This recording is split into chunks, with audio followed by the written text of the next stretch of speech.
tell me about some things that are happening in your life right now. I've been creating a lot more this year than I ever have before, and that feels exciting and like edgy for me. And I feel like part of the courage to do that has come from Elizabeth Gilbert's book Big Magic, which talks a lot about collaborating with inspiration and creativity and bringing ideas into the world even when you're afraid. And I've had a lot of ideas for many years and not really brought any of them through because I've just been terrified of how people will respond and of criticism and rejection and all these things, and that's been super stifling. So yeah, there's something about this book that gave me permission, that it spoke to a part of me that really values creative freedom, and like I feel like that's partly what I want to live for, just to create and bring things through without self-consciousness and without fear or without thinking that they have to be perfect, because that can be a real thing that stops projects from getting off the ground, thinking, okay, well, everything's not perfect, I'm just not going to do it. So just this year I've started running women's circles, which is something I've been passionate about for many, many years, as you know. And they're really focused on body-based spirituality, so more about coming into the body than transcending it, and just sitting with women, a group of women who are there to empower themselves and to empower each other. And for me, that's been so transformative, like a really big part of my journey of feeling comfortable in my body and in my sexuality. And yeah, women's circles have gifted me so much, and I've wanted to give that back. So that's been one of my projects this year. Another one would be releasing a short book that I wrote. It's called Welcoming the Goddess, and that's introducing a more sacred introduction to womanhood than what is conventionally offered, I guess you could say. Because I think a lot of education is based on what you shouldn't do and what you should be careful of, and like the cautions that are out there, the cautionary tales, especially around sexuality, and sex education is really STD focused.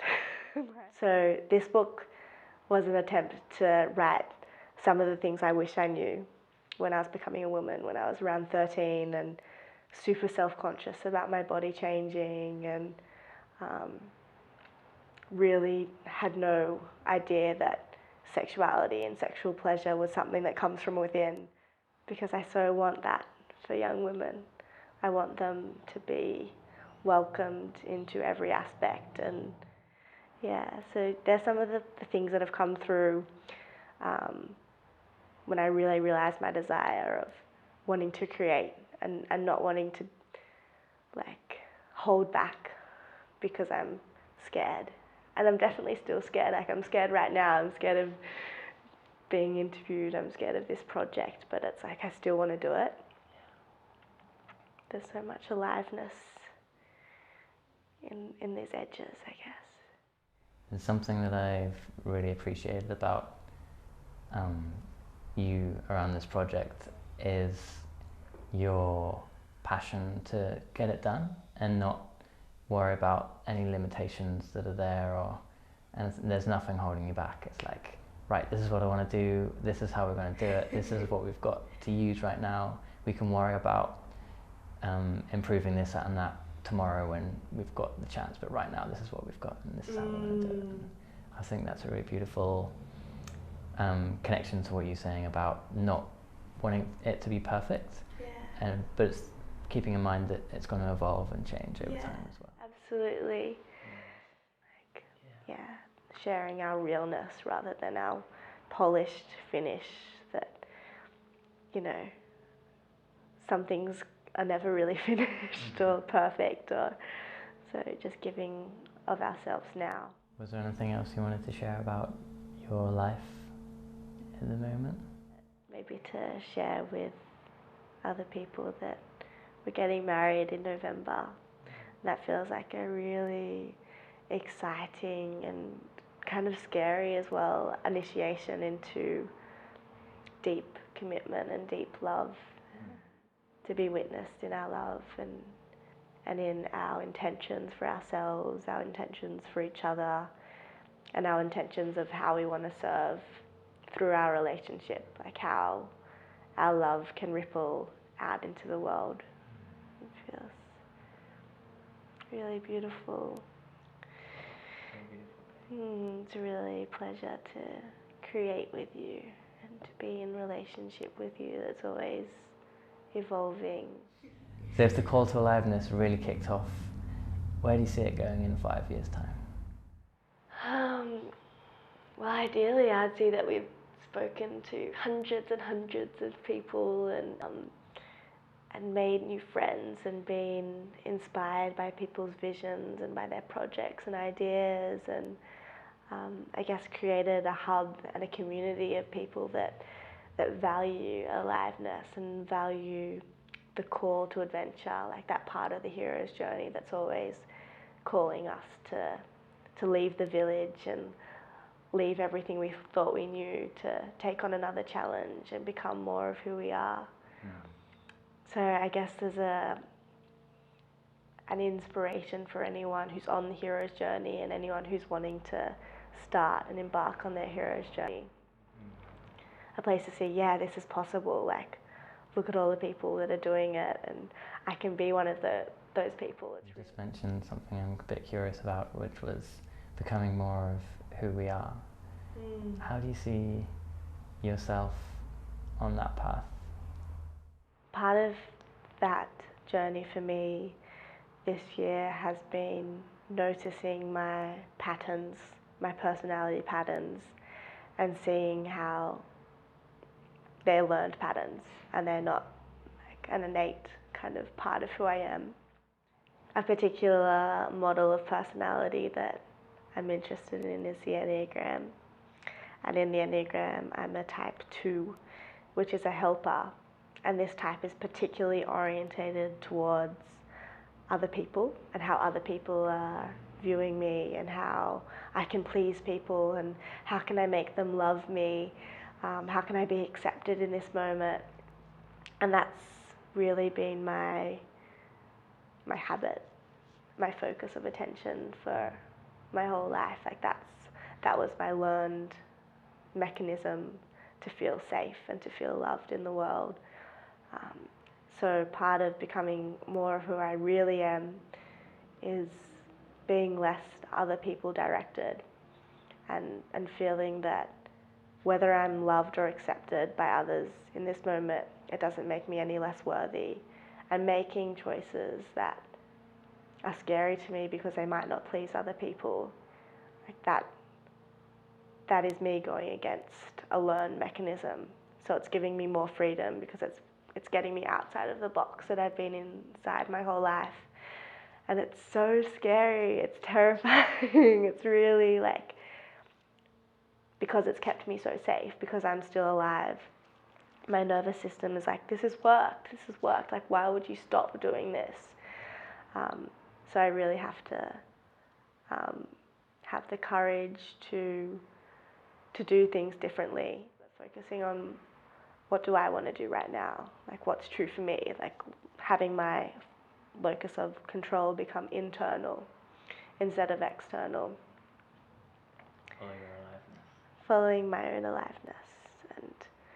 And something that I was talking to you about earlier was that I can be so filled with passion and inspiration about an idea or a project like this project, but when I hear a critique or I hear someone offer a different opinion about it, I can deflate really easily.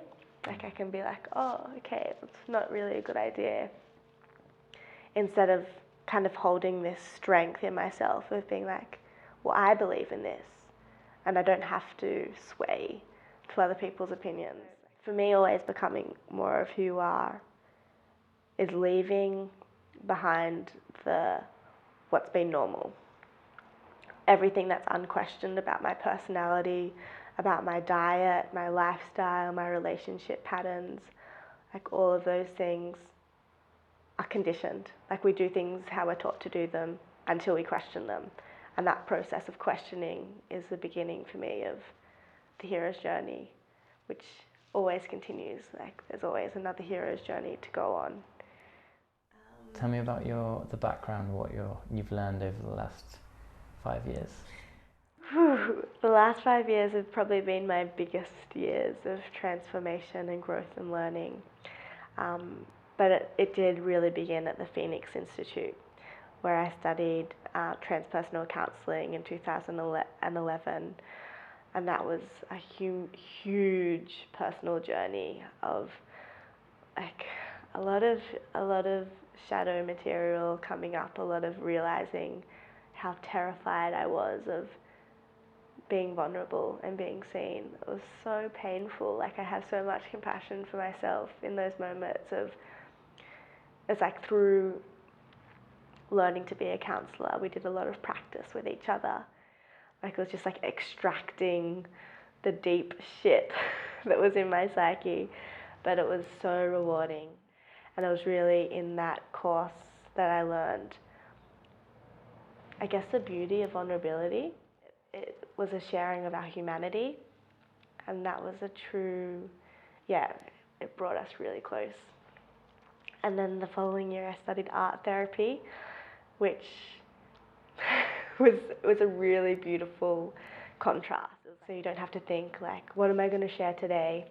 It was just do the art and see the material that comes out in the art, and it's something that you're likely not to know you're going to talk about. And then I returned to Phoenix to do the dance movement therapy course in 2014, which I feel like embodiment is a huge value of mine. So, Ari, what makes you come alive? The things that really make me come alive come from being in my body. So,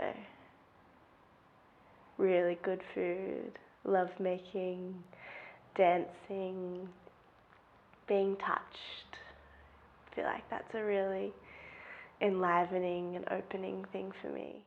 Definitely being in connection, and the feeling. I think the thing that most makes me come alive is the feeling of inspiration. Like there's something to discover here, there's something new, there's something that like my heart feels drawn towards, and inspiration is one of my favourite feelings in the world. Thank you so much for talking with me, Ari. It's always a pleasure to hear your story, and I always get so much inspiration from your insights and your journey. So thank you.